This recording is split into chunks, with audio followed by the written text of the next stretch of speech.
কেমন আছো তোমরা সবাই? আশা করি ভালো আছো। পিউস ওয়ার্ল্ডে তোমাদের অনেক অনেক ওয়েলকাম আর ভালোবাসা। আজকে হলো মাঘী পূর্ণিমা, আর মাঘী পূর্ণিমায় চলে এসেছি আমি আমার বাপের বাড়িতে, কারণ প্রতি বছর আমার বাপের বাড়িতে মাঘী পূর্ণিমায় লক্ষ্মী পুজো হয়। তো আর এই মাঘী পূর্ণিমায় কিন্তু আমাদের গোপুসোনার জন্মদিন, মানে আমার দিদার গোপালের জন্মদিন। তো একবারে এখানেই প্রতি বছর আসে গোপাল, যেহেতু নিমন্ত্রণ পায় এর জন্য এখানেই জন্মদিনও পালন হয়, আর এদিকে পূর্ণিমার লক্ষ্মী পুজোও হয়। তো এসে দেখি তো ভোগের রান্না তো বাবা রান্না করছে, আর এদিকে যে প্রসাদটা হবে আর কি, সেটা এই যে পাড়া প্রতিবেশী সবাই মিলে একসাথে করে এই রান্নাটা করে, প্রতি বছরই তাই করে এরা। আমি সামান্য কিছু ওই মটরশুঁটি ছুলে দিচ্ছিলাম।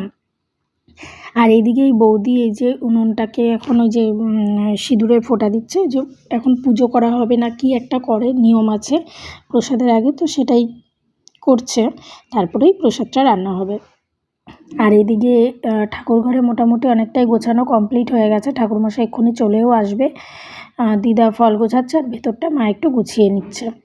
তো রেডি আমাদের ঠাকুর ঘর গোছানো। এই যে যতদূর পেরেছে আমার মা করেছে।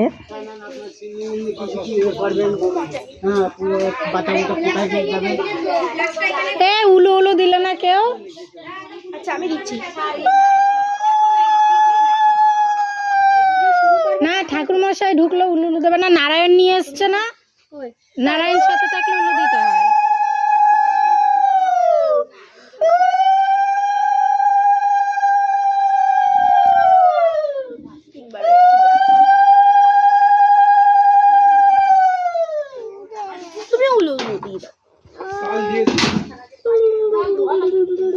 কোনো কিছুই কিন্তু আমার মার একার পক্ষে সম্ভব না। বাড়ির পুজো যেহেতু বাড়ির সবাই হাতে হাতে করে দিয়েছে। আমার বাবাও প্রতি বছর উপোস থেকে ভোগ রান্না করে, ভোগের রান্নাটা আমার বাবাই করে।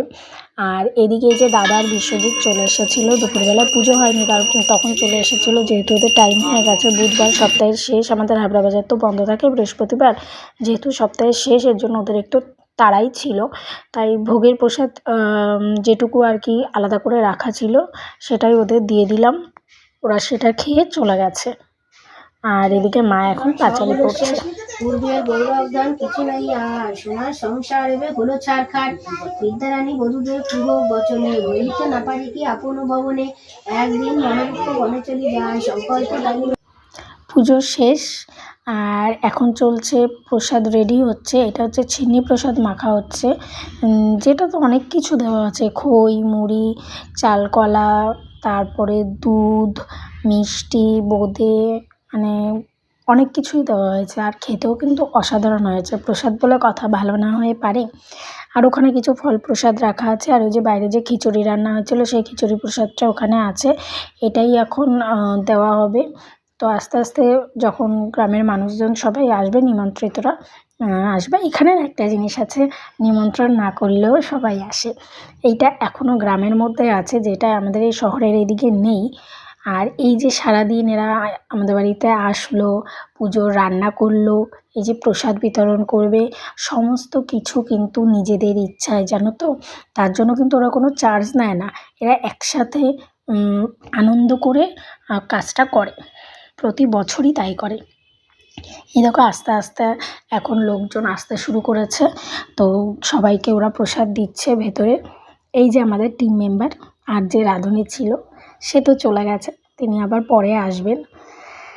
আর এই যে হচ্ছে বাদবাকি 3 মেম্বার, তার মধ্যে এখানে কিন্তু এই যে ডান দিকে যে বৌদিটা আছে উনি কিন্তু সত্যিই মেম্বার, আমাদের এখানকার আর কি আমাদের পাড়ার মেম্বার উনি। তো যাই হোক, আমি বললাম যে তোমাদের একটা ফটো তুলি, তোমরা 3 জনের দিকে একটু তাকাও, তাই আর কি একটু ফটো তুলে নিলাম। আর এদিকে ভেতরে পায়েল একটু খিচুড়ি প্রসাদ দিচ্ছে, এটা হচ্ছে রেডি করছে, আমার ভাইয়ের বন্ধুরা এসেছে তার জন্য। এই যে আমার এক মাসি ওদেরকে দিল, বাইরে গ্রামের মানুষদের ওই বৌদিরাই দিচ্ছে, আর ভেতরে কিন্তু এই নিজেরা আমরাই নিয়ে খেয়ে নিচ্ছি, এরকম বলতে পারো বিষয়টা। তো দেখেছো কত লোকজন, খুব ভালো লাগে এখানে এসে এরকম আর কি দেখলে। আর এই যে সবাই আমাদের আত্মীয়স্বজন মাসিমাসিরাও সবাই এসেছিল, সবাই একসাথে হলাম পুজোর উপলক্ষে। খুব আনন্দ হলো, অনেক মজা হলো, গল্প হলো। তো আজকের মতন ভিডিওটা এখানেই শেষ।